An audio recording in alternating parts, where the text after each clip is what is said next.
It started with the toys. Little things.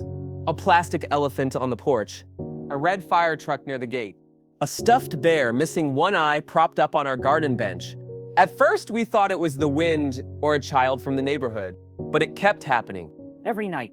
Always between 3:00 and... So we checked our security camera, and what we saw destroyed everything we thought we knew. Because the person leaving the toys was someone we buried a year ago. Grace noticed it first. She was always the observant one, the quiet type, the kind who arranged her dolls by height and counted the clouds. She found the fire truck early one morning, sitting on the porch swing. "Mommy, did you buy me this?" Amanda, her mother, shook her head. "Maybe Daddy did." I know I hadn't. Neither had the neighbors. But kids lose toys, right? We placed it in the lost and found bin near the mailbox. The next morning, another toy. This time, an old teddy bear with a patchy ear. Grace hugged it like it was her long-lost friend. By the 5th day, Amanda grew concerned. "It's too consistent," she said. "Always before we wake. Always old toys. Could be a prank, or someone trying to get close to her." That thought twisted my stomach. So we installed a second camera, higher, wider angle. That night, I barely slept. 3:07 a.m., the alert buzzed. Motion detected. I opened the live feed. There, through the grainy night vision, a figure. Tall, thin, hooded. They stepped onto our porch slowly, like they knew every inch. Gently placed a toy, a spinning top on the mat. Then turned to look straight at the camera, and smiled. It was a crooked smile. Familiar in a way that made my bones ache. Amanda gasped. She covered her mouth. "Noah, play that again." I did. We watched the figure walk, move, turn. That walk, that posture, that smile. It looked like, "That's Caleb," Amanda whispered.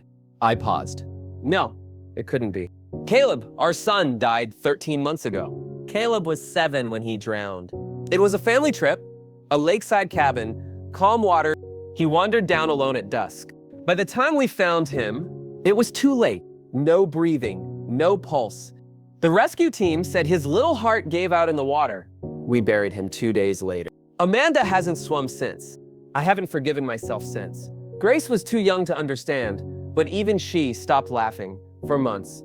And now, the camera showed someone who moved like him, smiled like him, wore the same blue hoodie he used to love. "It's a sick joke," I said. "Someone's trying to hurt us. Or maybe," Amanda started, then shook her head. "Maybe what? Maybe he never drowned." "Amanda, don't. The body, it was already pale. They didn't let me hold him after." What if there was a mistake? We buried him, but did we see him? I didn't answer. Because the truth was, we didn't. Not really. The coroner said the body had been preserved. Too traumatic for a visual. We took their word for it. We took a closed casket, and we grieved in silence. We scoured more footage. Each night the figure returned, never looked directly at us again. Always left something gentle.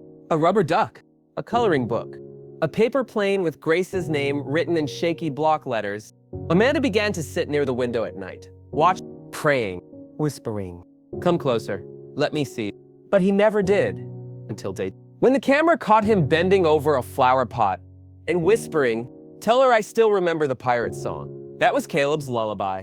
One we made up on stormy nights. Only he, Amanda, and I knew it. We called the police. They reviewed the footage, agreed it was disturbing, but not criminal. No break-in, no harm, no evidence it's not a prank. They offered extra patrol, nothing more. Amanda was furious. Someone is playing God with our grief. I couldn't argue. The next night, I waited on the porch myself. 2:45, and then footsteps, slow, soft. I stood up. The figure froze 10 feet away. "Hood up! Who are you?" I called. No answer. "Why are you doing this?" Still nothing. He turned and walked away into the darkness. And that's when I noticed his left shoe had a dinosaur sticker on it. The same one Caleb insisted on keeping, even when the shoe grew tight.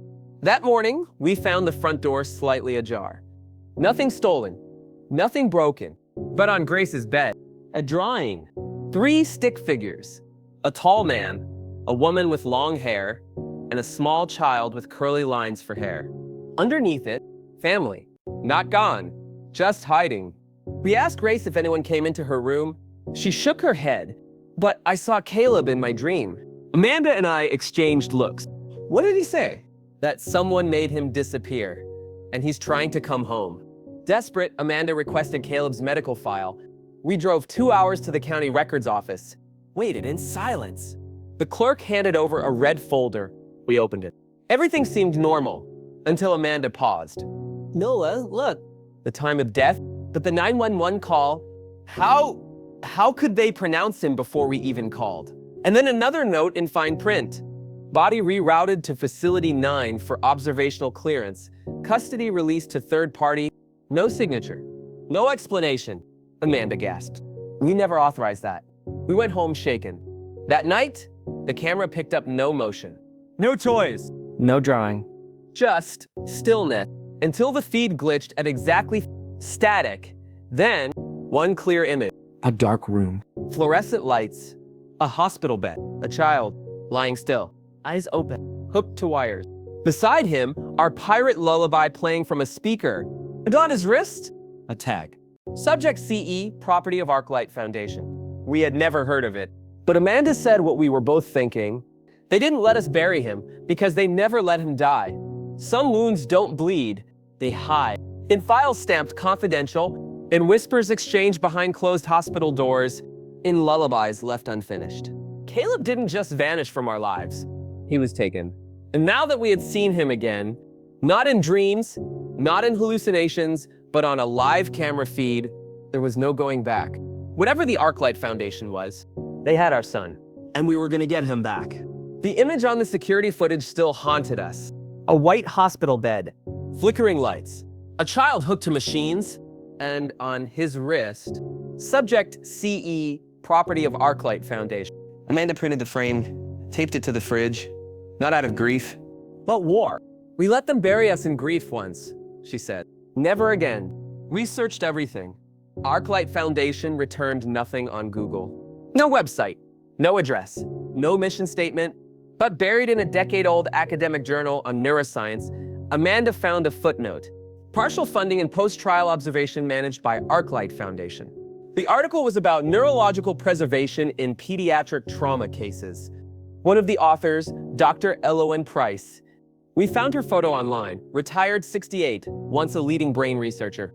We drove 5 hours to a sleepy coastal town where she lived alone. She opened the door slowly, eyes tired, lips pursed. You're not journalists, are you? Amanda stepped forward. No, we're parents. We think our son was taken. We showed her the image, the wristband. She froze. Her hands trembled. I never thought, after all these years, what did they do to him? She looked away. I signed the grant. Arclight was supposed to help children in comas, cases with no hope, give them a second chance through neural mapping. Our son drowned. He wasn't in a coma. Then he was repurposed. What does that mean? Her eyes filled with tears. It means someone marked him as a candidate. Post-mortem transfer. But the problem is, if he was alive when they did it, she didn't finish the sentence. Amanda's knees buckled. Dr. Price handed us a name. Darren Cole. He managed the East Bay branch of Arclight before it was shut down. Where is he now? Off the grid. But rumor has it, he still visits one site, the one that was never decommissioned. She scribbled coordinates. Go there. But be careful. No phones, no internet. They watch everything. Amanda nodded. We're used to being watched. The location was deep in the woods. A steel gate rusted at the hinges. Graffiti covered the side of the building. We parked the car half a mile away, hiked in silence. The main door was chained, but the side cracked open. Inside, darkness. Amanda found a flashlight, shined it into the dust. Desks, beds, paper files shredded across the floor. But deeper in, we heard movement. Not rats, not animals. Footsteps. A figure stood near an old console. Shaggy hair, beard, slouched posture. He turned. Noah and Amanda, right? We froze. How do you know our names? He smiled grimly. Because I helped log your son into the system. Amanda lunged. Where is he? Darren didn't flinch. Alive. At Site 6. At least as of last month. You people said he was dead. You let us bury him. We didn't. You never saw a body, remember? That was protocol. You were told not to view it. Amanda's voice cracked. Why? Because he wasn't dead. Darren walked us through the wreckage. Project Prometheus. designed to preserve high-potential children, the ones with rare neural markers. Your son had them. You mean you took his brain? No, worse. We preserved him, kept his consciousness in a suspended state while simulating artificial inputs. Like dreams? Like programmable identity. We wanted to see if we could overwrite trauma with curated memories. You experimented on our son. Not me. Arclight. I was just following orders. Amanda cut in. Yes, and I quit the day your son called out for you. He looked straight into the lens and said, I remember. That wasn't supposed to happen. Darren scribbled an address on a torn map. Site 6. It's heavily protected. Underground. You won't get in through the front. Then we'll find another way. There's a tunnel beneath the lake. Used to be for oxygen lines, leads right under the observation deck. How do we know you're not sending us into a trap? He handed us a locket. Inside, a picture of Caleb. Eyes closed. Tubes near his neck. A stuffed tiger beside him. I kept this because I needed to believe I'd undo what I helped start. Amanda took it. Then help us finish it. That night, we drove to site. An empty field sat on top. No signs, no roads, but beneath it, buried in the earth, was the life they told us had ended. Amanda stood at the edge of the lake. The wind carried a child's laughter. Not Grace's, someone else's. Noah, I hear him. We dropped to our knees, lifted the old rusted grate. Inside, darkness, a tunnel, and a voice. Soft, echoing. Mom? Amanda gasped. What, Caleb? We thought bringing him home would be the end of the nightmare, but we were wrong. Because the real prison wasn't the walls they kept him behind. It was the code they buried inside him. Caleb wasn't just trapped in a room. He was trapped in a loop, and the closer he got to remembering us, the closer we came to losing him forever. The tag on Caleb's wrist blinked crimson. Failsafe activated, return to core. He writhed on the floor, body convulsing. Amanda screamed, cradling his head. I grabbed a cushion, slid it beneath him. His mouth foamed slightly. His eyes flickered like static. And then he stopped. Still, quiet, breathing. But his gaze, empty. We waited hours. Caleb finally stirred, but he didn't recognize us. He looked at Amanda and asked, Are you my new family? Her heart shattered. No, baby, we're your real family. They said real families leave. Are you leaving me too? Amanda ran from the room in tears. I sat beside him. Do you remember the pirate song? He blinks. Songs are noise. Noise is bad. Who told you that? The voice in the core. It says I break things. I realized then the core wasn't a place. It was a program, and it was erasing him from the inside out. I pulled out Darren's map. The last mark, P4 Extraction Lab, Master Key Access Only. Julian decrypted the coordinates. Underground, near the old Arclight medical bunker 20 miles east. Only one way in, a maintenance shaft once used for biohazard disposal. Amanda didn't hesitate. We go tonight. And if they're waiting, then they'll have to go through a mother first. We wrapped Caleb in blankets. He hummed softly, eyes vacant, fingers twitching. Amanda held him like glass. The road stretched quiet beneath us. Streetlights blurred. The weight of grief pressed against our chests. What if he's already gone? I asked. Then we fight for what's left. And if they get to us? Then we die trying to bring him back. The entrance to P4 was hidden behind a collapsed mine shaft. Julian guided us by radio from a safe house nearby. Amanda and I rappelled down with Caleb in a carrier across my back.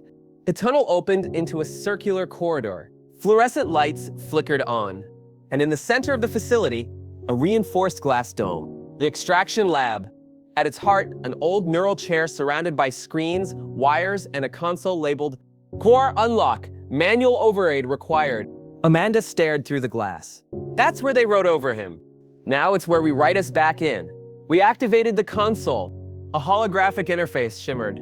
It asked for biometric clearance. Amanda pressed her palm against the scanner. To our shock, it accepted. What the? You were listed as next of kin in the override protocol. Julian crackled through the radio. They embedded you into the system as a risk reducer. In case the child's emotional response spiraled, the mother's voice would serve as a sedative. Amanda gasped. They used my voice to calm him. They used your love, weaponized it to maintain the illusion. The interface opened Caleb's logs. Footage played. Clips of him crying. Screaming for Amanda. For me. each followed by a robotic command. Subject CE, acknowledge mother has gone. Love causes instability. You are not wanted. Reset. Amanda fell to her knees. They made him believe we abandoned him. They broke him on purpose, I said. So we rebuilt him. The system offered one final sequence. Insert foundational memory, begin re-imprint. Amanda dug into her coat pocket, pulled out the locket. Inside, a photo. Caleb, age 6, in her lap, both of them smiling under a tree. She placed it on the scanner. A new message appeared. Confirmed. Reimprint will begin in 90 seconds. But then, the lights dimmed. A voice echoed through the chamber. Not Caleb's, not Julian's, one we hadn't heard before. Authorized restoration detected. Termination protocol activated. A hidden screen lit up behind the console. A live feed. Dr. Halden, still alive, face gone. Eyes sunken. You should have let him forget. You don't understand what he carries. What we carry is the truth, Amanda snapped. That child is unstable. He has absorbed over 3,000 synthetic memories. Your love is a variable that breaks our design. Then your design was never human. Halden stared at us, cold. You have 60 seconds before memory collapse begins. If you fail to stabilize the core, he will never speak again. The countdown began. Amanda strapped Caleb into the neural chair. He was quiet. Breathe in shallow. Stay with us, she whispered. I had accessed the sequence. The locket image flickered on screen. The console flashed. Inject parental memory. Begin transfer. I hovered over the enter key. Amanda placed her hand over mine. We pressed together. A soft hum. Light surrounded Caleb. And then, he screamed. His body shook. The monitor spiked. One final message blinked red. Error. Dual imprint detected. What does that mean? Amanda shouted. Julian's voice stuttered through the comms. There's another parent code in the system. Someone else is linked to them. Amanda's face went pale. What? And then, from the monitor feed, a second biometric ID loaded. Parental sequence match, subject P12. Father confirmed. And the name that appeared wasn't Noah. We thought the hardest part would be finding him, but it wasn't. The hardest part was facing the truth once we did. Because Caleb wasn't just a boy they stole from us. He was a boy they built around us. And the last memory we had to recover was the one they hid deep in. The one that changed everything. On the screen, blinking in red text, parental sequence match, subject P12, father confirmed, Dr. Elias Harrow. Amanda's mouth went dry. They stared in disbelief. What is this? I asked. It's wrong. It has to be wrong, Amanda whispered. Julian's voice cracked through the comms. Elias Harrow, he was one of the lead neurologists at ArcLight, vanished 6 years ago, went rogue. Why is his DNA registered to Caleb, I asked. No answer. The screen flickered again. Dual imprint conflict detected. Emotional instability likely. Override suggested. Amanda stepped back, shaken. He's not. Ours. No, he is, I said. We raised him. We loved him. We buried him. That makes him ours. But in the pit of my stomach, I knew something was coming. Something they hadn't told us. We dug through the backup console, found a hidden directory labeled Genesis Protocol. Inside, audio recordings, lab notes, trial summaries. One note read, Subject CE created using neural imprint from female donor Amanda Hayes, genetic splicing with base material from Dr. Elias Harrow, purpose enhanced empathy, cognitive, Prometheus model V2. Amanda froze. They used me and him. They built him. No, they designed him. Engineered every memory, every instinct, every smile. Her voice cracked. Even his love for me was programmed. I stepped forward. No, Amanda, it grew. Maybe they started with code. But the moment you sang him that pirate lullaby, that wasn't programming, that was real. Caleb stirred in the neural chair. His eyes fluttered open, clearer than before. Amanda knelt beside him. Caleb? Baby? He blinked slowly, looked at her, then at me. Mom? Her eyes filled with tears. Yes, I'm here. Quiet now. The voices stopped. Amanda took his hand. We turned them off. You're safe. I remembered something, he whispered. What? The tiger's name. It was Captain Growls. Amanda laughed softly through tears. Yes, it was. He looked at me next. And you fixed my bike when I fell. I did, I smiled. Even when it broke again. Every time. You're not my real dad, are you? I swallowed hard. I'm the dad who never stopped looking for you. He smiled. And that's real enough. Julian's voice came back through. You need to go. Satellite pings show inbound aircraft, likely Arclight retrieval team. Amanda stood, holding Caleb. What about the system? You need to burn it, otherwise they'll just rebuild from the data. We looked around the lab. All the cables, drives, chairs, and the vault of other children still in stasis. Amanda's face hardened. We set them free. We activated the facility's emergency purge system. Julian walked us through every step, overriding backup drives, disabling autosaves, unlocking all pods. One by one, the children were unhooked and carried outside by resistance volunteers. Julian called in. Smoke began to rise as we lit the labs. Amanda stood in front of the flames with Caleb in her arms. We didn't just take our son back, she said. We took back every child they tried to erase. A small farmhouse in the countryside. Grace runs through the yard, giggling. Caleb trails behind her, holding Captain Growls. Amanda reads on the porch. I sip coffee beside her. He still has nightmares sometimes. Still flinches at loud voices. Still asks, now and then, am I real? And every time, Amanda wraps him in her arms and says, you're more real than anything I've ever known. Some families are born, others are built, and some are stitched back together from pieces that were never meant to survive. Caleb wasn't just taken, he was rebuilt, but so were we. And in the end, it wasn't the science that made us a family. It was the love that kept looking for him, even when everyone else said he was gone. What if the family they designed became stronger than the one they erased? Moral reflection. The most powerful bonds are not written in DNA, but in the moments we refuse to forget. And no matter how deep they bury the truth, love will remember. What did this story teach you about identity, unconditional love, and the resilience it takes to fight for someone society gave up on? Share your thoughts in the comments.